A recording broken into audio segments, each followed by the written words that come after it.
ਦਿੱਲੀ ਦੇ ਇਲੈਕਸ਼ਨ ਵਿੱਚ ਕਿੰਨੀ ਸਾਡੀ ਤਿਆਰੀ ਹੈ ਤੇ ਪੰਜਾਬ ਨੂੰ ਅਸੀਂ ਕਿਸ ਤਰ੍ਹਾਂ ਅੱਗੇ ਦੇਖਦੇ ਹਾਂ। ਇੱਕ ਹੈ। ਦੂਜਾ ਤੁਹਾਡੇ ਨਾਲ ਅੱਜ ਇੰਟਰੋਡਿਊਸ ਕਰਾਵਾਂਗੇ ਅਸੀਂ ਭਾਰਤ ਗਠਬੰਧਨ, ਇੱਕ ਅਲਾਇੰਸ ਜਿਹੜਾ 80 ਪੋਲੀਟੀਕਲ ਪਾਰਟੀਜ਼ ਦਾ ਇੱਕ ਸਾਂਝਾ ਅਲਾਇੰਸ ਹੈਗਾ। ਤੇ ਤੀਜੀ ਚੀਜ਼ ਅੱਜ ਅਸੀਂ ਤੁਹਾਨੂੰ ਇੰਟਰੋਡਿਊਸ ਕਰਾਂਗੇ ਜਨ ਅੰਦੋਲਨ, ਇੱਕ ਅੰਦੋਲਨ ਜਿਹੜਾ ਕਾਫੀ ਸਿਰੇ ਤੋਂ ਭਾਰਤ ਦੇ ਆਜ਼ਾਦੀ ਤੋਂ ਬਾਅਦ ਦੇ ਜਿੰਨੇ ਅੰਦੋਲਨ ਹੋਏ ਨੇ ਉਹਨਾਂ ਵਿੱਚ ਉਹਦਾ ਯੋਗਦਾਨ ਰਿਹਾ। ਉਹ ਕਿਉਂ ਦੁਬਾਰਾ ਖੜਾ ਹੋ ਰਿਹਾ, ਉਹਦੀ ਕੀ ਲੋੜ ਹੋਈ ਸੀ, ਇਹ ਤੁਹਾਡੇ ਨਾਲ ਅੱਜ ਸਾਂਝਾ ਕਰਾਂਗੇ। ਮੇਰੇ ਨਾਲ ਮੰਚ ਤੇ ਸਰਦਾਰ ਇੰਦਰਪ੍ਰੀਤ ਸਿੰਘ ਜਿਹੜੇ ਨੈਸ਼ਨਲ ਪ੍ਰੈਜ਼ੀਡੈਂਟ ਹੈਗੇ ਨੈਸ਼ਨਲ ਲੋਕ ਕਲਿਆਣ ਪਾਰਟੀ ਦੇ, ਸ਼੍ਰੀ ਰਾਮ ਨਗੀਨਾ ਸਿੰਘ ਜਿਹੜੇ ਜਨ ਅੰਦੋਲਨ ਦੇ ਕਨਵੀਨਰ ਨੇ ਤੇ ਭਾਰਤ ਦੀ ਆਜ਼ਾਦੀ ਤੋਂ ਬਾਅਦ ਜਿੰਨੇ ਮੇਜਰ ਅੰਦੋਲਨ ਹੋਏ ਨੇ ਉਹਦੇ ਵਿੱਚ ਇਹਨਾਂ ਦੀ ਖਾਸ ਭੂਮਿਕਾ ਰਹੀ ਹੈ। ਇਹ ਆਪਣੇ ਬਾਰੇ ਵੀ ਦੱਸਣਗੇ ਤੇ ਅੰਦੋਲਨ ਦੇ ਬਾਰੇ ਵੀ। ਸ਼੍ਰੀ ਅਰੁਣ ਕੁਮਾਰ ਸ਼ਰਮਾ ਜੀ ਜਿਹੜੇ ਨੈਸ਼ਨਲ ਲੋਕ ਕਲਿਆਣ ਪਾਰਟੀ ਤੋਂ ਸ਼੍ਰੀ ਅਰਵਿੰਦ ਕੇਜਰੀਵਾਲ ਦੇ ਅਗੇਂਸਟ ਨਵੀਂ ਦਿੱਲੀ ਵਿਧਾਨ ਸਭਾ ਵਿੱਚ ਕੰਟੈਸਟ ਕਰ ਰਹੇ ਨੇ ਆਉਣ ਵਾਲੇ ਚੁਣਾਵਾਂ ਵਿੱਚ। ਸ਼੍ਰੀ ਡਾਕਟਰ ਸੁਧੀਰ ਅਗਰਵਾਲ ਜੀ ਜਿਹੜੇ ਭਾਰਤ ਗਠਬੰਧਨ ਦੇ ਫਾਊਂਡਰ ਨੇ, ਅੱਜ ਉਹ ਤੁਹਾਨੂੰ ਦੱਸਣਗੇ ਕਿ ਕਿਸ ਤਰ੍ਹਾਂ ਇਹਦਾ ਇਜਾਦ ਹੋਇਆ ਤੇ ਅੱਜ ਕਿਸ ਮੁਕਾਮ ਤੇ ਪਹੁੰਚਿਆ ਹੈ।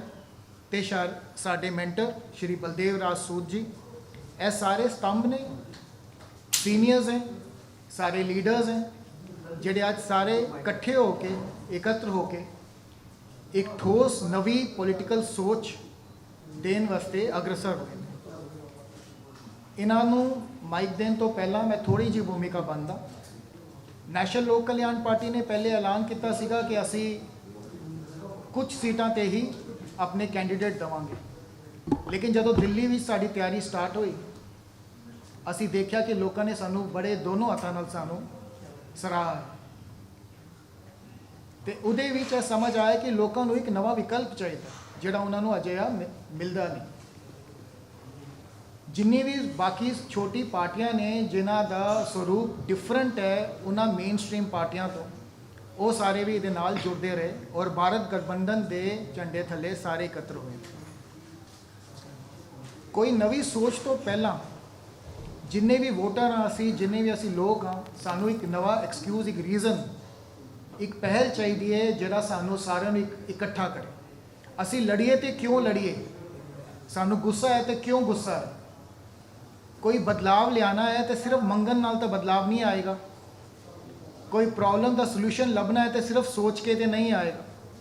ਇਹਦੇ ਵਾਸਤੇ ਤੁਹਾਨੂੰ ਸੜਕ ਤੇ ਉਤਰਨਾ ਪਏਗਾ, ਜਿਹਦਾ ਭਾਵ ਹੈ ਕਿ ਸਾਨੂੰ ਅੰਦੋਲਨ ਕਰਨਾ ਪਏਗਾ। ਸਾਨੂੰ ਸੜਕ ਤੇ ਆ ਕੇ ਆਪਣੇ ਸਮੇਂ ਦਾ, ਆਪਣੇ ਕੰਮ ਦਾ ਬਲੀਦਾਨ ਕਰਕੇ ਦੇਸ਼ ਨੂੰ ਸਮਰਪਿਤ ਹੋਣਾ ਪਏਗਾ। ਇसी ਦਾ ਸਰੂਪ ਹੈਗਾ ਜਨ ਅੰਦੋਲਨ। ਤੇ ਹੁਣ ਮੈਂ ਜ਼ਿਆਦਾ ਸਮਾਂ ਨਾ ਲਾਂਗਾ, ਸਭ ਤੋਂ ਪਹਿਲਾਂ ਸਰਦਾਰ ਇੰਦਰਪ੍ਰੀਤ ਸਿੰਘ ਨੂੰ ਰਿਕੁਐਸਟ ਕਰਾਂਗਾ ਕਿ ਤੁਸੀਂ ਆਪਣੀ ਗੱਲਾਂ ਤੁਹਾਡੇ ਨਾਲ ਸਾਂਝਾ ਕਰਨ ਕਿ ਨੈਸ਼ਨਲ ਲੋਕ ਕਲਿਆਣ ਪਾਰਟੀ ਆਉਣ ਵਾਲੀ ਦਿੱਲੀ ਦੀ ਚੁਣਾਵਾਂ ਵਿੱਚ 3 ਦਿਨ ਰਹਿ ਗਏ ਨੋਮੀਨੇਸ਼ਨ ਖਤਮ ਹੋਣ 'ਚ, ਸਾਡੀ ਤਿਆਰੀ ਤੇ ਸਾਡੇ ਤਿੰਨੋਂ ਪਾਰਟੀਆਂ ਨਾਲ ਕਿਸ ਤਰ੍ਹਾਂ ਦਾ ਮੇਲ ਮੁਤਾਬਕ। ਸਰਦਾਰ ਜੀ ਸਤਿ ਸ਼੍ਰੀ ਅਕਾਲ ਜੀ। ਪਹਿਲੇ ਮੈਂ ਤੁਹਾਡਾ ਸਭ ਦਾ ਸ਼ੁਕਰਾਨਾ ਕਰਾਂਗਾ ਇੱਥੇ ਆਉਣ ਦੇ ਲਈ। ਤੇ ਮੈਂ ਦੱਸਣਾ ਚਾਹਾਂਗਾ ਕਿ ਕਿਉਂਕਿ ਇਹ ਸੀਰੀਜ਼ ਆਫ ਪ੍ਰੈਸ ਕਾਨਫਰੰਸਿਸ ਸਾਡੀ ਰਹੀ ਹੈ ਪੰਜਾਬ ਦੇ ਵਿੱਚ, ਤੇ ਜਿਸ ਤਰੀਕੇ ਦੇ ਵਿੱਚ ਸੈਂਟਰ ਦੀ ਸਰਕਾਰ ਨੂੰ ਡਬਲ ਇੰਜਨ ਸਰਕਾਰ ਕਿਹਾ ਜਾਂਦਾ ਹੈ, ਇਸੇ ਤਰੀਕੇ ਦੇ ਨਾਲ ਦਿੱਲੀ ਔਰ ਪੰਜਾਬ ਦੇ ਵਿੱਚ ਵੀ ਜਿਹੜੀ ਸਰਕਾਰ ਹੈ ਉਹ ਰਿਮੋਟ ਕੰਟਰੋਲ ਸਰਕਾਰ ਕਹੀ ਜਾਂਦੀ ਹੈ। ਤੇ ਹੁਣ ਸੋਲੂਸ਼ਨ ਕੀ ਹੈ, ਤੇ ਜਦ ਅਸੀਂ ਦੇਖਿਆ ਕਿ ਦੋਨੋਂ ਤਰਫ ਬੜੇ ਸਾਰੇ ਮੁੱਦੇ ਹੈ। ਜਿਸ ਤਰੀਕੇ ਦੇ ਨਾਲ ਪਹਿਲੇ ਦਿੱਲੀ ਦਾ ਡਿਵੈਲਪਮੈਂਟ ਮਾਡਲ ਨੂੰ ਦਿਖਾਇਆ ਗਿਆ ਪੰਜਾਬ ਦੇ ਵਿੱਚ ਔਰ ਫਿਰ ਕਿਹਾ ਗਿਆ ਕਿ ਉਹੀ ਡਿਵੈਲਪਮੈਂਟ ਮਾਡਲ ਐਜੂਕੇਸ਼ਨ ਦਾ ਔਰ ਹੈਲਥ ਦਾ ਅਸੀਂ ਰੈਪਲੀਕਾ ਕਰਾਂਗੇ। ਤੇ ਇੰਨੇ ਸਾਲ ਹੋ ਗਏ ਇੱਥੇ ਤੇ ਤੁਸੀਂ ਦੇਖ ਰਹੇ ਹੋ ਅੱਜ ਪੰਜਾਬ ਦੀ, ਚਾਹੇ ਉਹ ਨਸ਼ਾ ਹੋਏ ਜਾਂ ਐਜੂਕੇਸ਼ਨ ਹੋਏ ਜਾਂ ਹੈਲਥ ਹੋਏ, ਹਰ ਜਗ੍ਹਾ ਮੋਰਚੇ ਲਗੇ ਹੋਏ ਹੈ ਔਰ ਕੋਈ ਸੋਲੂਸ਼ਨ ਨਹੀਂ ਹੋਇਆ। ਦੂਜੀ ਤਰਫ ਅਗਰ ਅਸੀਂ ਦੇਖੀਏ ਕਿ ਇੱਕ ਆਲਟਰਨੇਟਿਵ ਪਲੇਟਫਾਰਮ ਜਿਹੜਾ ਪਬਲਿਕ ਦੀ, ਸੰਗਤ ਦੀ ਆਵਾਜ਼ ਨੂੰ ਉਠਾ ਸਕੇ, ਉਹ ਮਿਸਿੰਗ ਹੈ, ਸਪੈਸ਼ਲੀ ਅਗਰ ਅਸੀਂ ਜਾਣਦੇ ਹਾਂ ਦਿੱਲੀ ਲੈਵਲ ਦੇ ਵਿੱਚ। ਤੇ ਹੁਣ ਅਗਰ ਮੇਨ ਦਾਅਵੇਦਾਰੀ ਆਮ ਆਦਮੀ ਪਾਰਟੀ ਔਰ ਬੀਜੇਪੀ ਦੀ ਦਿੱਲੀ ਦੇ ਵਿੱਚ ਹੈ ਤੇ ਸਭ ਤੋਂ ਵੱਡਾ ਵਿਕਲਪ ਬਣ ਕੇ ਇਹ ਭਾਰਤ ਗਠਬੰਧਨ ਆਇਆ, ਜਿਹਦੇ ਵਿੱਚ ਨੈਸ਼ਨਲ ਲੋਕ ਕਲਿਆਣ ਪਾਰਟੀ ਵੀ ਇੱਕ ਐਕਟਿਵ ਮੈਂਬਰ ਹੈ। ਇਹ ਜਿਹੜਾ ਭਾਰਤ ਗਠਬੰਧਨ ਆਇਆ ਇਹਦੇ ਵਿੱਚ ਹੁਣ 80 ਪਾਰਟੀਜ਼, 150 ਤੋਂ ਜ਼ਿਆਦਾ ਕੈਂਡੀਡੇਟ ਜਿਨ੍ਹਾਂ ਨੇ ਨੋਮੀਨੇਸ਼ਨ ਫਾਈਲ ਕਰ ਰਹੇ हैं, 26 ਐਕਟਿਵ ਪਾਰਟੀਜ਼ ਜਿਹੜੀ ਕੰਟੈਸਟ ਕਰ ਰਹੀ ਹੈ ਔਰ ਉਹਦੇ ਨਾਲ 70 ਵਿਧਾਨ ਸਭਾ ਦੇ ਉੱਤੇ ਦੇਣ ਦੇ ਲਈ ਸਭ ਤੋਂ ਬੜਾ ਪਲੇਟਫਾਰਮ ਬਣਿਆ। ਇਹਦੇ ਵਿੱਚ ਜਿਹੜਾ ਅੱਜ ਅਸੀਂ ਇੱਥੇ ਪ੍ਰੈਸ ਕਾਨਫਰੰਸ ਕਰ ਰਹੇ ਹਾਂ, ਇਹ ਪ੍ਰੈਸ ਕਾਨਫਰੰਸ ਦਾ ਉਦੇਸ਼ ਸੀ ਦੋ ਚੀਜ਼ਾਂ। ਪਹਿਲੇ, ਜਿਸ ਤਰੀਕੇ ਦੇ ਨਾਲ ਦਿੱਲੀ ਦੀ ਡਿਵੈਲਪਮੈਂਟ ਨੂੰ ਦਿਖਾ ਕੇ ਪੰਜਾਬ ਦੇ ਵਿੱਚ ਗੁੰਮਰਾਹ ਕੀਤਾ ਗਿਆ ਤੇ ਜਿਹੜਾ ਹੈ ਜਨ ਅੰਦੋਲਨ ਵਾਲਾ ਪਲੇਟਫਾਰਮ ਅਸੀਂ ਤਿਆਰ ਕੀਤਾ ਹੈ, ਇਹਦੇ ਵਿੱਚ ਅਸੀਂ ਨਿਮੰਤਰਣ ਦਿੰਦੇ ਹਾਂ ਜਿੰਨੇ ਵੀ ਮੋਰਚਿਆਂ ਦੀ ਲੱਗੇ ਹੋਏ ਆ ਪੰਜਾਬ ਦੇ ਵਿੱਚ, ਜਿੱਦਾਂ ਸਟੂਡੈਂਟ ਦਾ ਮੋਰਚਾ ਲੱਗਿਆ ਹੋਇਆ ਹੈ, ਉਹਦੇ ਬਾਅਦ एनवायरमेंटलिस्ट ਦਾ ਮੁੱਦਾ ਲੱਗਿਆ ਹੋਇਆ है, साथ ही साथ में इतने लेडीज़ के मोर्चे लगे हुए हैं कि अगर आज दिल्ली दे विधानसभा चुनाव नू पूरा देश देख रहा है तो क्यों नहीं तुसी अपनी आवाज़ उठा के और एक साथ होके साडे नाल दिल्ली विच आंदे हो। तो एक ओपन इनविटेशन है सबनों कि जेड़ा है जन अंदोलन छेड़ा गया है ਇਹਦੇ ਵਿੱਚ ਉਹ ਸਾਡੇ ਨਾਲ ਜੁੜੀਏ। दूजा, अगर हुणे भी 3 ਤੋਂ 4 दिन है नॉमिनेशन दे, कोई भी ਤੁਹਾਡਾ अच्छा बंदा ਜਿਹੜਾ ਉੱਥੇ इंडिपेंडेंट लड़ रहा है या स्ट्रगल कर रहा है, कलैक्टिवली एक साथ लड़ने ਦਾ ਇਹ ਪਲੇਟਫਾਰਮ ਹੈ ਤੇ ਉਹਦੇ ਵਿੱਚ ਵੀ ਉਹ ਆ ਸਕਦੇ ਆ ਤੇ ਬੈਨੀਫਿਟ ਲੈ ਸਕਦੇ ਆ। ਔਰ ਤੀਜਾ ਕਿਉਂਕਿ ਇਹ ਜਨ ਅੰਦੋਲਨ ਜਿਹੜਾ ਹੈ ਇਹ ਉਹ ਜਨ ਅੰਦੋਲਨ ਹੈ ਜਿਹਦੇ ਵਿੱਚ ਆਮ ਆਦਮੀ ਪਾਰਟੀ ਨੇ ਅੰਨਾ ਦਾ ਜਿਹੜਾ ਅੰਦੋਲਨ ਹੈ ਉਹਨੂੰ ਹਾਈਜੈਕ ਕੀਤਾ ਔਰ ਅੱਜ ਅਗਰ ਕਿੱਥੇ ਵੀ ਕੋਈ ਮੋਰਚਾ ਜਾਂ ਅੰਦੋਲਨ ਲੱਗਦਾ ਹੈ, ਹਰ ਬੰਦਾ ਉਸ ਨੂੰ ਇੱਕ ਸ਼ੱਕ ਦੀ ਨਿਗਾਹ ਦੇ ਨਾਲ ਦੇਖਦਾ ਹੈ ਤੇ ਜਿਹੜੀ ਉਹਦੀ ਕਰੈਕਟਰ ਐਸੀਨੇਸ਼ਨ ਕੀਤੀ ਹੈ, ਇਹ ਜਨ ਅੰਦੋਲਨ ਦੁਬਾਰਾ ਉਹਦੀ ਕ੍ਰੈਡੀਬਿਲਿਟੀ ਪਬਲਿਕ ਦੇ ਵਿੱਚ ਔਰ ਇੱਕ ਵਿਸ਼ਵਾਸ ਲਾਉਣ ਦੀ ਕੋਸ਼ਿਸ਼ ਹੈ। ਤੇ ਇਸੀ ਮੈਸੇਜ ਦੇ ਨਾਲ ਅਸੀਂ ਅੱਜ ਪੰਜਾਬ ਆਏ ਹਾਂ ਤੇ ਮੈਂ ਉਮੀਦ ਕਰਦਾ ਕਿ ਜਿਹੜੀ ਵੀ ਪੰਜਾਬ ਦੀ ਸੰਗਤ ਹੈ ਉਹ बढ़ चढ़ के ਇਹ ਭਾਰਤ गठबंधन और जन आंदोलन ਦੇ ਵਿੱਚ ਸਾਡਾ ਸਾਥ देगी। और साथ ही साथ अगर रिमोट कंट्रोल सरकार चल रही है और दिल्ली ਦੇ ਵਿੱਚ बार-बार फुल स्टेटहुड ਦਾ सवाल उठता है, तो आज अगर पंजाब ਦੇ ਵਿੱਚ फुल स्टेटहुड है तो ਇੱਥੇ ਜਿਹੜੀ ਡਿਵੈਲਪਮੈਂਟ ਹੋਈ ਹੈ ਜਿਹੜੀ ਉੱਥੇ ਨਹੀਂ ਹੋ ਸਕਦੀ। ਤੇ ਇसी ਤਰੀਕੇ ਦੇ ਨਾਲ ਬਾਈਕਾਟ ਆਪ, boycott BJP and boycott Congress the campaign ਇਹ ਭਾਰਤ ਗਠਬੰਧਨ ਨੇ ਚਲਾਇਆ। Thank you. Thank you. ਹੁਣ ਮੈਂ ਅਰੁਣ ਕੁਮਾਰ ਸ਼ਰਮਾ ਜੀ ਨੂੰ ਰਿਕੁਐਸਟ ਕਰਾਂਗਾ ਕਿ ਉਹਨਾਂ ਦੀ ਤਿਆਰੀ ਦਿੱਲੀ ਵਿਧਾਨ ਸਭਾ ਬਾਰੇ ਕੁਝ ਸਾਰੇ ਨਾਲ ਸਾਂਝੀ ਕਰਨ। ਅਰੁਣ ਜੀ। नमस्कार जी, मैं ए.के. शर्मा दिल्ली विधानसभा से लड़ रहा हूँ मैं। और आप देख रहे हैं जब से पिछले 10 सालों से केजरीवाल की सरकार आई है, दिल्ली पूरा बर्बाद हो गया है। दिल्ली के लोगों को इन्होंने, केजरीवाल जी ने झूठ बोल बोल के जनता को बेवकूफ़ बना के और जुमले दे के वो दिल्ली के सिटीजन्स का मतलब कि ना उनको स्वच्छ वायु मिल रही है, ना स्वच्छ पानी है, पर्यावरण का कुछ नहीं है, इंफ्रास्ट्रक्चर में कुछ नहीं किया इन्होंने खाली लोगों को जुमला दिया है। और जितने बड़े बड़े प्रोजेक्ट थे कोई ट्रांसपेरेंट ढंग से इन्होंने पूरे नहीं किए। आप जैसे देख लीजिए दिल्ली का पोल्यूशन को ले लीजिए। दिल्ली का पोल्यूशन जो है जब 2014 में था 130 या 140 AQI रहता था। अब देखिए दिल्ली का जो AQI है कभी 400, कभी 450, कभी 500। तो इन्होंने दिल्ली को बिल्कुल इतना कर दिया है कि दिल्ली के लोग स्वच्छ वायु नहीं ले पा रहे। तो हम चाहते हैं कि कोई ऐसा विकल्प आए दूसरा, जो ये लोगों को बेवकूफ़ बनाते हैं, उस टाइप से नया विकल्प जो आए वो लोगों को रियलिटी में वो सब चीज़ें प्रोवाइड करे जो दिल्ली के जनता को डे टू डे चाहिए। अब दिल्ली के जनता को इन्होंने कहा कि भाई मैं आप सब लोगों को लेडीज़ को 2100 रुपये दूंगा, है ना। आप 1000 रुपये तो दे नहीं पा रहे, आप 2100 रुपये कहाँ से लाएंगे? आपका बजट ही अलाउ नहीं कर रहा आपका, तो आप कैसे 2100 रुपये दे देंगे? फिर आप कह रहे हो कि जी जितने भी ये वो है मंदिरों के जो हैं पुजारी, हम आपको 18,000 रुपये देंगे। 18,000 रुपये तुम मौलवियों को तो दे नहीं रहे पिछले 17 महीने से, तो इनको 18,000 इनको कहाँ से दे दोगे?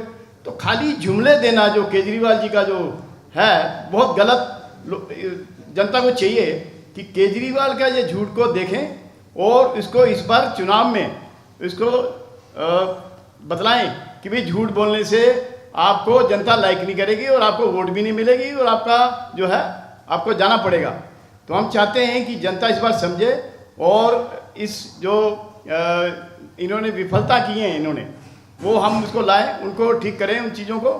और जैसे अब मैं ये भी कहना चाहता हूँ कि इन्होंने कोई भी प्रोजेक्ट है ट्रांसपेरेंट वे से नहीं किया। इन्होंने गवर्नमेंट का जो पैसा है, जनता का पैसा है वो।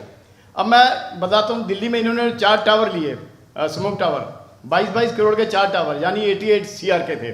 अब वो ये पैसा किसका, जनता का पैसा है ना।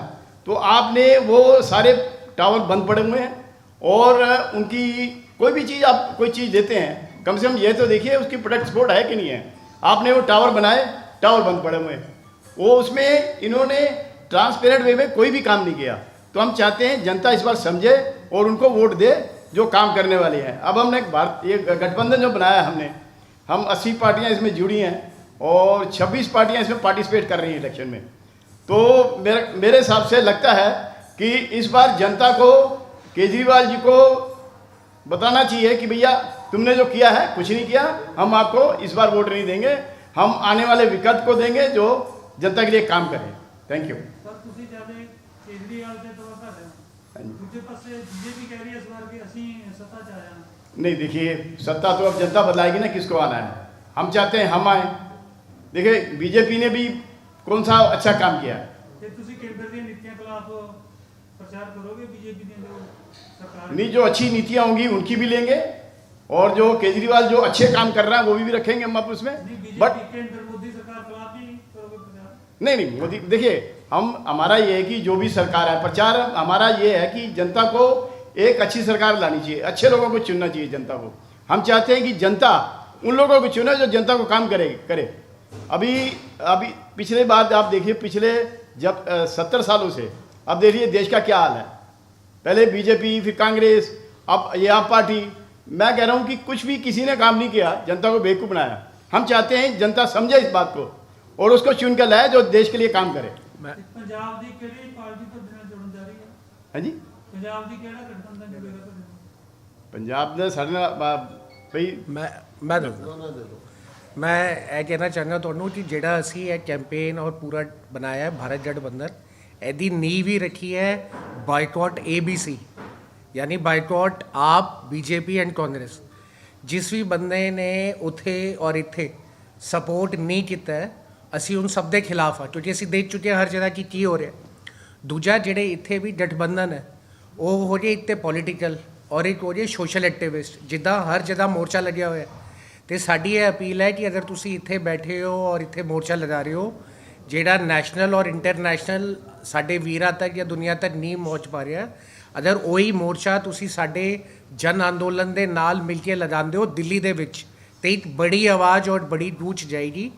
ਤੇ ਇਸ ਤਰੀਕੇ ਦੇ ਨਾਲ ਇੱਥੇ ਅਸੀਂ ਜਿਹੜੀ ਇਨਵੀਟੇਸ਼ਨ ਦੇ ਰਿਹਾ ਉਹ ਕਿਸੇ ਪੋਲੀਟੀਕਲ ਪਾਰਟੀ ਨੂੰ ਜਾਂ ਗੱਠ ਨੂੰ ਨਹੀਂ ਦੇ ਰਿਹਾ, ਬਟ ਜਿਹੜੀ ਵੀ ਸਿਵਲ ਸੁਸਾਇਟੀ ਆਰਗੇਨਾਈਜੇਸ਼ਨਸ ਹੈ ਜਿਹੜੇ ਇੱਥੇ ਦੇ ਮੁੱਦੇ ਟੇਕਅਪ ਕਰ ਰਹੀ ਹੈ, ਉਹਨੂੰ ਕਰ ਰਿਹਾ ਕਿ ਤੁਸੀਂ ਉੱਥੇ ਆ ਕੇ ਰੋਡ ਤੇ ਉਤਰੋ ਔਰ ਦੱਸੋ, ਕਿਉਂਕਿ ਉੱਥੇ ਵੀ ਅੱਜ ਸਾਰੇ ਦਾ ਸਾਰਾ ਪਬਲਿਸਿਟੀ ਸਟੰਟ ਚੱਲ ਰਿਹਾ, ਬਟ ਜ਼ਮੀਨੀ ਤੌਰ ਤੇ ਕਿਸੇ ਨੂੰ ਕੁਝ ਨਹੀਂ ਪਤਾ। ਤੇ ਜਿਸ ਤਰੀਕੇ ਦੇ ਨਾਲ ਪੰਜਾਬ ਨੂੰ ਇਸ ਤਰੀਕੇ ਦੇ ਦਿੱਲੀ ਡਿਵੈਲਪਮੈਂਟ ਮਾਡਲ ਦਿਖਾ ਕੇ ਗੁੰਮਰਾਹ ਕੀਤਾ ਗਿਆ, ਇੱਕ ਵਾਰ ਹੈ ਤੁਹਾਡੇ ਕੋਲ ਕਿ ਕਿਉਂਕਿ ਇਹ ਭਾਰਤ ਗਠਬੰਧਨ ਬਣ ਚੁੱਕਿਆ ਹੈ, ਇੰਨੀ ਪਾਰਟੀਆਂ ਹੋ ਚੁੱਕੀ ਹੈ, ਲੋਕਲ ਰਿਪਰੈਜ਼ੈਂਟੇਸ਼ਨ ਹੋ ਚੁੱਕੀ ਹੈ। ਅਗਰ ਇੱਥੋਂ ਹੁਣ ਆ ਕੇ ਉੱਥੇ ਸਮਰਥਨ ਆ ਜਾਏ ਤੇ ਇੱਕ ਆਲਟਰਨੇਟਿਵ ਜਿਹੜਾ ਅੱਜ ਕਿਸੇ ਦੇ ਕੋਲ ਵੀ ਨਹੀਂ ਹੈ ਉਹ ਜ਼ਰੂਰ ਆ ਸਕਦਾ। ਇਹ ਮੇਰਾ ਕਹਿਣਾ। ਤੇ ਹੁਣ ਮੈਂ ਨਗੀਨਾ ਜੀ ਨੂੰ ਰਿਕੁਐਸਟ ਕਰਾਂਗਾ, ਸਭ ਤੋਂ ਪਹਿਲਾਂ ਇੱਕ ਗੱਲ ਦੱਸ ਦਈਏ ਕਿ ਜਦੋਂ ਵੀ ਅਸੀਂ ਕਹਿਣਾ ਕਿੰਨਾ ਆਸਾਨ ਹੁੰਦਾ, ਚਲੋ ਅੰਦੋਲਨ ਚੱਲ ਰਿਹਾ ਹੈ, ਅੰਦੋਲਨ ਕਰੀਏ, ਪਰ ਇੱਕ ਗਾਲ ਜੀ ਬਣ ਗਈ ਹੈ ਅੰਦੋਲਨ ਜੀਵੀ, ਕਿ ਲੋਕਾਂ ਨੇ ਵੀ ਇਹਨੂੰ ਕਾਫੀ ਹਵਾ ਦੇ ਦਿੱਤੀ। ਜਿਨ੍ਹਾਂ ਨੇ ਅੰਦੋਲਨ ਨੂੰ ਹਮੇਸ਼ਾ ਜੀਵਿਤ ਦੇਖਿਆ ਜਾਂ ਜੀਵਨ ਪ੍ਰਦਾਨ ਕੀਤਾ, ਉਹ ਇਹਦੇ ਬਾਰੇ ਕੀ ਸੋਚਦੇ ਨੇ ਔਰ ਜਨ ਅੰਦੋਲਨ ਕਿਵੇਂ ਖੜਾ ਹੋਇਆ ਤੇ ਅੱਜ ਉਹਦਾ ਕੀ ਸਰੂਪ ਹੈ, ਇਹਦੇ ਬਾਰੇ ਰਾਮ ਨਗੀਨਾ ਜੀ ਦੱਸਣ। Thank you. मैं राम नगीना सिंह, अध्यक्ष संपूर्ण क्रांति मोर्चा। संपूर्ण क्रांति मोर्चा और भारत गठबंधन इलेक्ट्रल फ्रंट पर, राजनैतिक संगठन के फ्रंट पर भारत गठबंधन और आंदोलन के रूप में संपूर्ण क्रांति मोर्चा, जिसका आधार जयप्रकाश नारायण की संपूर्ण क्रांति है, व्यवस्था परिवर्तन है। आज देश में संपूर्ण क्रांति करके, संपूर्ण क्रांति के माध्यम से व्यवस्था परिवर्तन की अति आवश्यकता है। यही लोहिया ने भी कहा था, आज़ादी के बाद यही गांधी ने भी कहा था, और यही अंतिम दिनों में लोकनायक जयप्रकाश नारायण ने कहा था। उन्हीं नीतियों और सिद्धांतों को लेकर, उन्हीं कार्यक्रमों को लेकर जो संयुक्त क्रांति मोर्चा है, वह देश के सर्व विकार को दूर करने का आंदोलन है। वह संपूर्ण क्रांति मोर्चा संपूर्ण देश के लोगों को न्याय और उचित न्याय, उनको एक एक व्यक्ति को, एक एक बच्चों को अच्छी से अच्छी शिक्षा, एक एक व्यक्ति को अच्छा से अच्छा स्वास्थ्य, हर व्यक्ति को कोई न कोई काम, और जो ये मुफ्तखोरी की राजनीति चल रही है, इससे लोगों को आगाह करने के और इससे होने वाली हानियों के बारे में बताने के लिए जो हमारा कार्यक्रम चल रहा है। यह दिल्ली का चुनाव है। हम दोनों मिलकर दिल्ली के चुनाव में भी जनता से अपने कार्यक्रम बता रहे हैं, उनका सहयोग मांग रहे हैं। और आज पंजाब आने का भी सबसे बड़ा उद्देश्य यही है हमारा कि जनता के साथ, पंजाब के कार्यकर्ताओं के साथ, जो हमारे साथी जगह जगह पर मोर्चा खोल के विभिन्न मांगों के लिए बैठे हुए हैं, उन सबों के साथ आमने सामने संवाद हो। और यह संवाद पूरे देश में चल रहा है और हर जगह देश के हर कोने में हम जा रहे हैं। और चूंकि अभी दिल्ली का चुनाव आ गया है, अगले साल 5 और सूबों में चुनाव हो रहा है, उसके लिए हम उन सूबों में भी जाएंगे और जनता से बात करेंगे। और ये भारत गठबंधन और संयुक्त क्रांति मोर्चा संयुक्त रूप से 2029 में इस देश में एक राष्ट्रीय आंदोलन के माध्यम से संपूर्ण परिवर्तन करने का जो प्रयास है उसको कर रहे हैं। और हमारा पूर्ण विश्वास है कि 1929 में हमारी सरकार बनेगी देश में, और इस देश की एक एक जनता को न्याय मिलेगा। धन्यवाद। डॉक्टर सुधीर अग्रवाल जी, थोड़ा संक्षिप्त में भारत गठबंधन के बारे में सबके साथ साझा करें। धन्यवाद।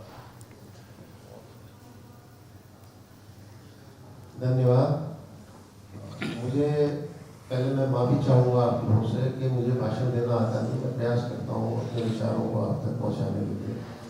दूसरा, सभी पत्रकार बंधुओं का यहाँ स्वागत है। भारत गठबंधन आपका सबका तहे दिल से अभिनंदन करता है।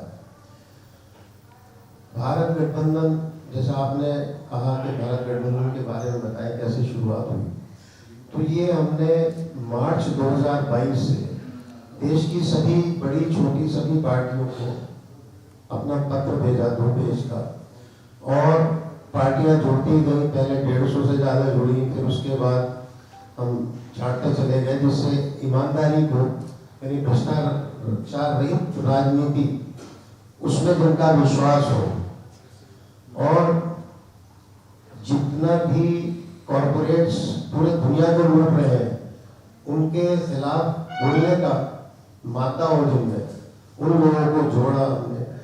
और 41 पार्टियां जुड़ी। 2 अक्टूबर को महात्मा गांधी जी के जयंती पर हमने उसका मेरठ की क्रांति धरा, जहाँ से 1857 का प्रथम स्वतंत्रता संग्राम शुरू हुआ था, वहाँ इसका उद्घोष किया।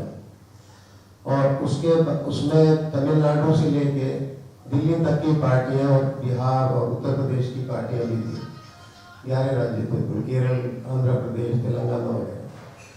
तो धीरे धीरे ये गठबंधन बढ़ता चला गया। पहला इलेक्शन भारत गठबंधन की छतरी के नीचे दिल्ली में हो रहा है। हमारा प्रयास है कि हम दिल्ली की राजनीति में एक नई चीज दें। सत्य, अहिंसा, प्रेम और सदाचार, ये हमारे 4 पिलर हैं। और हमारे शर्मा जी वहां नई दिल्ली की सीट पर पूरी मजबूती से लड़ रहे हैं। आप राजेंद्र नगर की सीट आईपी पर- सिंह, हाँ, इंद्रप्रीत सिंह, पूरा नाम बता रहा हूं। इंद्रप्रीत सिंह। क्योंकि आप तो पहले से बता रहे हैं तो आपको पता होगा ही। हाँ जी, तो इंद्रप्रीत सिंह जी बहुत ही टैलेंटेड आदमी है हर तरह से, और बहुत ही मतलब मैं प्रभावित हूँ सबसे ज्यादा इनसे, जितने भी हमारे कैंडिडेट खड़े हुए हैं। इंद्रप्रीत जी उसमें लाजवाब कैंडिडेट है। तो ऐसे लोग जब भारत की राजनीति में आएंगे, दिल्ली की राजनीति में आएंगे, अपने आप व्यवस्थाएं सुधरेंगी। और इसका ये और बता दूं, एक्सपेंडेड फॉर्म क्या है भारत की, भारत गठबंधन benevolent humanitarian alliance for relative and absolute truth. ये गठबंधन जो वर्तमान में पूरी दुनिया में या भारत में राजनीति के नाम पर बाजनीति हो रही है, उसको फिर से राजनीति में कन्वर्ट करने के लिए आया है। धन्यवाद। धन्यवाद जी। इस गुलदस्ते के स्वरूप को संभाल रहे हैं बलदेव राज सूद जी, आप भी जरूर कुछ बोलें। चंडीगढ़ के पत्रकारों का हार्दिक अभिनंदन। मैं बलदेव राज सूद और हमारी पार्टी है वर्तमान पार्टी का मैं राष्ट्रीय कार्यकारी अध्यक्ष हूँ। हमने तय किया है कि अपने देश की जो व्यवस्था है वर्तमान में, वो अंग्रेजों के द्वारा चलाई गई व्यवस्था है, उसी व्यवस्था को कांग्रेस ने धोया है और भारतीय जनता पार्टी ने उसी व्यवस्था को धो रही है। तो मैं समझता हूँ कि ये व्यवस्था जो है वो हमारे अनुकूल नहीं है। हमारी रीति नीति, हमारा विचार, हमारा संस्कार वो इस व्यवस्था को स्वीकार नहीं करता, तो उसको पूर्ण रूप से इसका बदल होना चाहिए। हम चाहते हैं कि देखिए 1947 से पहले अपने देश का जो चरित्र था, सोच था, लोगों का जो ईमानदारी थी, सच्चाई थी, वो आज सब खत्म है। आज केवल मात्र पैसा और सत्ता हथियार, ये बहुत बड़ा पतन हमारे देश का, समाज का हो गया है। इस पतन से देश को, समाज को उठाना हमारा दायित्व बनता है। तो हमने तय किया है कि भ्रष्टाचार मुक्त राजनीति और विष मुक्त खेती, और इसके अतिरिक्त हमारा तीसरा नशा मुक्त व्यक्ति। आज हमारे देश का जो युवा है वो नशे में धत्त है, और जिस देश का युवा इस प्रकार नशे देशी होगा तो देश का क्या हो सकता है। इसमें हमने 3 हमारे जो प्रमुख मुद्दे हैं, इन मुद्दों को हम जिन जमीन पर उतारेंगे। इसके अतिरिक्त हम चाहते हैं कि सत्ता का विकेंद्रीकरण हो। इसमें इस समय क्या है कि सत्ता सेंट्रलाइज हो गई है। जैसे भाजपा, मोदी, अमित शाह, कांग्रेस, सोनिया गांधी, राहुल गांधी, कोई मुलायम की पार्टी, कोई ममता की पार्टी, इस प्रकार पार्टियां जो हैं वो केंद्रित हो गई हैं। तो हम चाहते हैं कि सत्ता का विकेंद्रीकरण हो। जैसे पहली सत्ता है लोकसभा, 1992 में एक अमेंडमेंट हुई थी, उसमें तय किया था कि ग्राम सभा को कानूनी अधिकार देंगे। उसमें कहा गया कि पहली गवर्नमेंट लोकसभा, दूसरी गवर्नमेंट विधानसभा, तीसरी गवर्नमेंट ग्राम सभा। ग्राम सभा को वही अधिकार है जो लोकसभा को, विधानसभा को है। परंतु दुर्भाग्य से इन 76 वर्षों में, मैं कहता हूँ 1992 में जो संशोधन हुआ तो अभी 32-33 वर्ष हो गए, तो संशोधन को किसी भी सरकार ने लागू नहीं किया। अगर वो संशोधन लागू हो जाता है, ग्राम सभा को कानूनी अधिकार मिल जाता है, तो सारी व्यवस्थाएं ठीक हो जाएंगी। तो हम चाहते हैं कि ग्राम सभा को कानूनी अधिकार मिले और सत्ता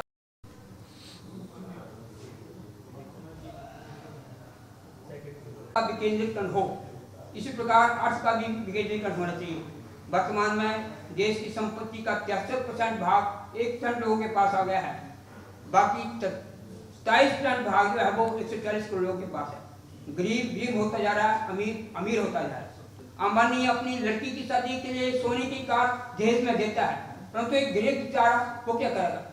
इस प्रकार ये जो विषमता अपने देश में आ गई है, इस विषमता को ठीक होना जरूरी है। हम चाहते हैं कि राष्ट्रपति को अगर 10,000 वेतन मिलता है तो चपरासी को 1,000 मिलना चाहिए, 1 को 10 का अनुपात होना चाहिए। इसी प्रकार हम चाहते हैं कि हमारे न्याय व्यवस्था जो है वो बिल्कुल चिंतनीय है। न्याय का मूल सिद्धांत क्या है कि 100 अपराधी छूट जाए, 1 निर्दोष को सजा नहीं होनी चाहिए। ये सिद्धांत ही गलत है। हम चाहते हैं कि किसी भी अपराधी को छूटना नहीं है और किसी भी निर्दोष को सजा नहीं होनी चाहिए। आज हम केस डाल देते हैं एक तो 30-35 वर्षों तक उसका निपटारा नहीं होता है। हम चाहते हैं कि 1 वर्ष में पूरे केस का निपटारा होना चाहिए। जवाबदेही का अभाव है। आज देश में किसी की जो जवाबदेही नहीं है, चाहे नेता है, चाहे कर्मचारी है, अधिकारी है, कोई जवाबदेही नहीं है। तो जवाबदेही होनी चाहिए। जैसे उदाहरण के लिए ये अपना क्षेत्र है चंडीगढ़, यहाँ कोई थाना है, थाने के अंतर्गत कोई चोरी हो जाती है तो उसकी जिम्मेदारी किसकी है? थानेदार में जो बैठा स्टाफ है उसकी जिम्मेदारी है, परंतु कोई जिम्मेदारी नहीं होता। इस प्रकार अनेक प्रकार की विषमता अपने देश में चल रही हैं। इन विषमताओं को दूर करना बड़ा जरूरी है। एक बात और कहना चाहूँगा कि ये अपना जो पंजाब है ये सारे देश का अन्नदाता है, परंतु दुर्भाग्य से अपने इस किसानों की जो समस्याएं हैं उनका कोई समाधान कोई सरकार नहीं कर रही है। हमने तय किया है कि खेती को दाम, वो अपने उपज को दाम और खेती को पानी, 2 बातें। इसे हमने तय किया है कि जिस प्रकार की व्यवस्था अपनी इस पंजाब में चल रही है, एक व्यवस्था विष मुक्त अन्न हमने तय किया कि विष मुक्त अन्न, अनाज जो है विष मुक्त होना चाहिए। ये जितने केमिकल फर्टिलाइजर के साथ जितना हमारा अनाज है वो दूषित हो रहा है, हमारे सेहत खराब हो रही है, हमारे विचार दूषित हो रहा है। तो जब तक हमारे देश में शुद्ध अन्न नहीं मिलेगा, शुद्ध पानी नहीं मिलेगा, शुद्ध वायु नहीं मिलेगी, तो हमारा स्वास्थ्य खराब होगा। इसलिए हमने कहा है कि प्रकृति केंद्रित विकास होना चाहिए। जल, जंगल, जमीन और जानवर की रक्षा, इन सारी कृषि की रक्षा करते हुए मानव की आवश्यकता को पूरा करना चाहिए। वर्तमान में ये हो नहीं रहा है। धन्यवाद। ਸ਼ੁਕਰੀਆ ਸੂਦ ਸਾਹਿਬ, ਥੈਂਕ ਯੂ। ਤੁਸੀਂ ਸਾਰਿਆਂ ਨੇ ਦੇਖਿਆ ਕਿ ਜਿਸ ਤਰ੍ਹਾਂ ਸਾਡੇ ਸੀਨੀਅਰ ਸਾਨੂੰ ਗਾਈਡ ਕਰ ਰਹੇ ਨੇ ਕਿ ਦੇਸ਼ ਹੁਣ ਲੱਗਦਾ ਹੈ ਕਿ ਸਹੀ ਦਿਸ਼ਾ ਵਿੱਚ ਚੱਲੇਗਾ। ਸੀਨੀਅਰਸ ਤੋਂ ਬਾਅਦ ਮੈਂ ਦੁਬਾਰਾ ਇੱਕ ਵਾਰੀ ਸਰਦਾਰ ਇੰਦਰਪ੍ਰੀਤ ਸਿੰਘ ਨੂੰ ਮਾਈਕ ਦੇਵਾਂਗਾ ਕਿ ਭਾਰਤ ਗਠਬੰਧਨ, ਜਨ ਅੰਦੋਲਨ ਔਰ ਨੈਸ਼ਨਲ ਲੋਕ ਕਲਿਆਣ ਪਾਰਟੀ ਦੇ ਜਿਹੜੇ ਯੰਗੈਸਟ ਲੀਡਰ ਔਰ ਸਾਡੇ ਫਿਊਚਰ ਜਿਸ ਨੂੰ ਅਸੀਂ ਕਹਿ ਰਹੇ ਹਾਂ, ਅਸੀਂ ਸਾਰੇ ਇੰਦਰਪ੍ਰੀਤ ਦੇ ਨਾਲ ਹੈਗੇ ਹਾਂ। ਇਹ ਆਪਣਾ ਵਿਜ਼ਨ ਦੱਸਣਗੇ ਤੇ ਕੰਕਲੂਡ ਕਰਾਂਗੇ। ਮੈਂ ਦੱਸਣਾ ਚਾਹਾਂਗਾ ਜਿੱਦਾਂ ਦਿੱਲੀ ਦੇ ਵਿੱਚ ਹੁਣ ਚੁਣਾਵ ਹੋ ਰਿਹਾ ਹੈ ਤੇ ਸੀਟਾਂ ਤੇ 70 ਹੈ, ਬਟ ਇਤਨਾ ਇਨਵੈਸਟਮੈਂਟ ਔਰ ਇੰਨਾ ਪੈਸਾ ਖਰਚ ਹੋ ਰਿਹਾ ਇਲੈਕਸ਼ਨ ਦੇ ਉੱਤੇ ਬੜੀ ਪਾਰਟੀਆਂ ਦੇ ਕੋਲੋਂ ਕਿ ਅਗਰ ਕੋਈ ਆਮ ਬੰਦਾ ਜਾਂ ਛੋਟਾ ਦਲ ਹੋਏ ਉਹ ਹਿੰਮਤ ਵੀ ਨਹੀਂ ਕਰਦਾ ਕਿ ਮੈਂ ਕਿਸ ਤਰੀਕੇ ਦੇ ਨਾਲ ਕਿਸੇ ਨੂੰ ਕੰਟੈਸਟ ਕਰ ਸਕਦਾ, ਕਿਉਂਕਿ ਕਿਸੇ ਦਾ ਕੋਈ ਸਪੋਰਟ ਨਹੀਂ ਹੈ। ਦੂਜੀ ਗੱਲ ਜਿਹੜਾ ਹੈ ਅੰਦਾ ਹਜ਼ਾਰੇ ਪੂਰਾ ਅੰਦੋਲਨ ਹਾਈਜੈਕ हुआ, 13 ਸਾਲ ਹੋ ਗਏ।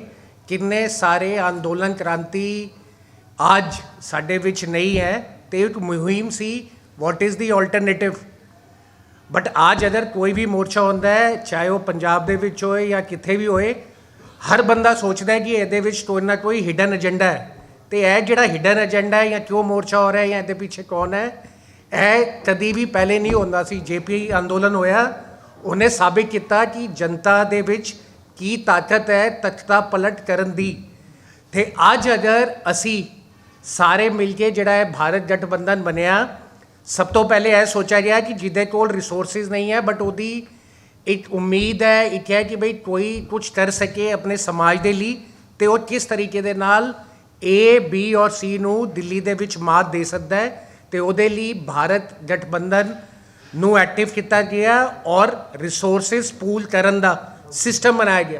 अगर 80 पार्टियां हैं और 70 विधान सभा है, 80 पार्टियां दे 100 लोग भी होए तो एक तरफा बटन दबा के सपोर्ट आ सकता है। तुहानू जरूरत नहीं है पैसे दी, बट तुहानू की चाहिए, तुहानू चाहिए एक इस तरीके का उम्मीदवार जिहड़ा उत्थे दिलों चाहता है बदलाव लाना। तो उहदे लई जिन्नी भी साडी पूरी टीम है वो लगी और उन्होंने एक क्राइटेरिया सैटअप करा। 1500 एप्लीकेशन ਅਨਾਉਂਸਮੈਂਟ ਦੇ ਬਾਅਦ ਸਾਡੇ ਕੋਲ ਆਈ ਹੈ, ਜਿਹਦੇ ਵਿੱਚ ਇੱਕ ਸੀਟ ਦੇ ਉੱਤੇ ਕਮ ਸੇ ਕਮ 15 ਤੋਂ 20 ਕੈਂਡੀਡੇਟ ਹੈ। ਔਰ ਅੱਜ ਉਹ 15 ਤੋਂ 20 ਕੈਂਡੀਡੇਟ ਹੈ ਜਿਹੜੇ ਆਪ ਬੀਜੇਪੀ ਔਰ ਕਾਂਗਰਸ ਦੇ ਖਿਲਾਫ ਖੜਨ ਹੋਣ ਦੀ हैसियत और उम्मीद रख रहे हैं, क्योंकि सब कलैक्टिवली रख रहे हैं। तो यह बड़ा पॉजिटिव रिस्पॉन्स सानू आया है। दूजी गल है कि बई जेड़े भी इस तरीके के भारत गठबंधन के पार्टियां लड़ रही है, दिल्ली एक रोल मॉडल बन के आ सकता है। दिल्ली रोल मॉडल बन के इस तरीके से आ सकता है, अगर तुसी पैसे दे नाल सपोर्ट नहीं करते ना करो, ਬਟ ਅਗਰ ਤੁਸੀਂ ਅੱਜ ਜਨ ਅੰਦੋਲਨ ਦਾ ਪਾਰਟ ਬਣ ਜਾਂਦੇ ਹੋ ਤੇ ਜਨਤਾ ਦੇ ਵਿੱਚ ਵੋਟਿੰਗ ਪਾਵਰ ਹੈ ਤੇ ਅਗਰ ਉਹ ਵੋਟਿੰਗ ਪਾਵਰ ਚਾਹੁੰਦੀ ਹੈ कि ए बी और सी यानी आप बीजेपी और कांग्रेस का कोई ऑल्टरनेटिव नहीं है, सानू कोई दिखदा नहीं, कोई नहीं मिलता, तो आज उन्होंने कोल पब्लिक डोमेन दे विच एक पूरी ऑर्गेनाइजेशन एक सिस्टम बनया है जिदे विच वो चाहन तो सपोर्ट कर सकते हैं। और लास्ट पॉइंट कंक्लूड करन तो पहले मैं दसना चाहूँगा, हर बार हर पार्टी अपना मैनीफेस्टो पब्लिक के उत्ते थोप दे दी है। और अगर आज तुसी देखो दिल्ली दे विच जेडी टॉप दी 3 पार्टियां हैं, आप बीजेपी और कांग्रेस, वैलफेयर डेवलपमेंट तो दूर है। एक बंदा कहता 2100, दूसरा कहता 2500, तीजा कहता 3000, बट की 3000 रुपये या 2100 रुपये उन पेरेंट्स दी जिन्हों ने बच्चों ने अपनी जान गवाई रजिंदर नगर के विच पूरा कर सकते हैं? नहीं।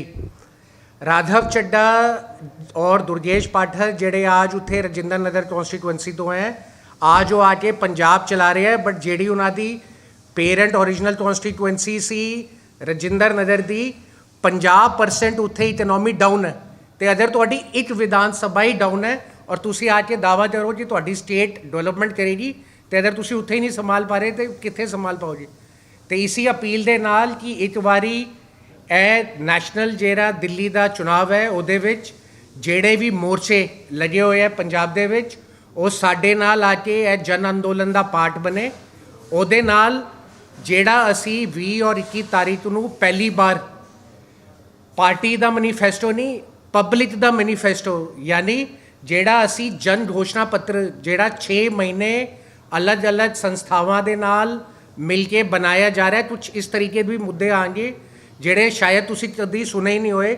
जिस तरीके दे नाल आज दिल्ली दे विच इलैक्शन तो पहले कई मार्शल दोबारा भर्ती किए गए, बट 10,000 उत्थे मार्शल है जिन्हों ने इतने साल काम करके सिविल डिफेंस दे विच दिल्ली दे विच आज उन्होंने कोल थाने दे लाले पड़े हुए हैं, कई लोगों ने सुसाइड भी कर लिता है। तो इस तरीके की चीज़ां इस जन घोषणा पत्र दे पार्ट बनेगी।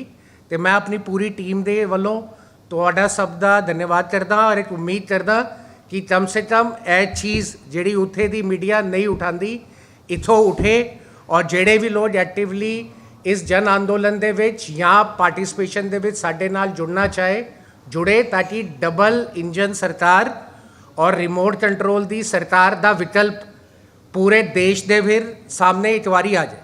Thank you very much, thank you. शुक्रिया साਰਿਆਂ ਦਾ। ਜੇ ਕਿਸੇ ਕੋਲ ਕੋਈ ਕੁਐਸਚਨ ਹੈ ਤਾਂ ਅਸੀਂ ਲੈ ਸਕਦੇ, ਅਦਰਵਾਈਜ਼ ਕੰਕਲੂਡ। ਤੇ ਦਿੱਲੀ ਚੋਣਾਂ 'ਚ ਕੋਈ ਜੋ ਸਿੱਖਿਆ ਨਾ ਦਿਨਾਂ 'ਚ ਹੈ ਸੈਕਟਰ ਇੱਥੇ ਅਸੀਂ ਹਾਈਲਾਈਟ ਕੀਤਾ ਹੈ ਆਪਣੀ ਪਾਰਟੀ ਜਿਹੜੀ ਸਾਡੀ ਇਹ ਨੈਸ਼ਨਲ ਲੋਕ ਕਲਿਆਣ ਪਾਰਟੀ ਹੈ, ਕਿਉਂਕਿ ਇਹਦੇ ਵਿੱਚ ਅਸੀਂ ਪੰਜਾਬੀ ਆ ਜਾਓ ਕਰਕੇ ਇਹਦੀ ਥੀਮ ਰੱਖੀ ਹੈ, ਕਿਉਂਕਿ ਕਰੋਨਾ ਦੇ ਟਾਈਮ ਜਦ ਸਭ ਫੇਲ ਹੋ ਜੇ ਤਦ ਤੇ ਸਭ ਨੂੰ ਸਿੱਖ ਔਰ ਪੰਜਾਬੀ ਯਾਦ ਆ ਜਾਂਦੇ ਹੈ, ਬਟ ਜਦ ਸੀਟ ਦੇਣ ਦੀ ਵਾਰੀ ਆਉਂਦੀ ਹੈ ਤਾਂ ਉਹਨਾਂ ਨੂੰ ਦਿਖਦੇ ਨਹੀਂ ਹੈ।